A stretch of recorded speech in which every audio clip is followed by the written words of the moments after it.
Lebih baik kau serahkan perempuan itu padaku. Kalau kau tak mau tengok rumah ni jadi apa? Apa hal bawa orang datang malam-malam ni? Tadi ada sekumpulan lelaki kerja dia. Hang kira pakai gaji basic ya? Pintu pun tak reti pecah.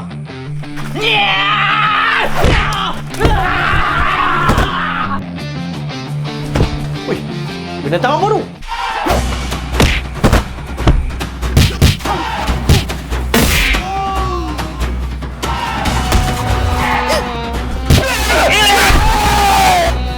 Jangan kau! Biar aku yang bunuh syaitan ni! Selagi dia dalam rumah aku, kau takkan dapat sentuh dia.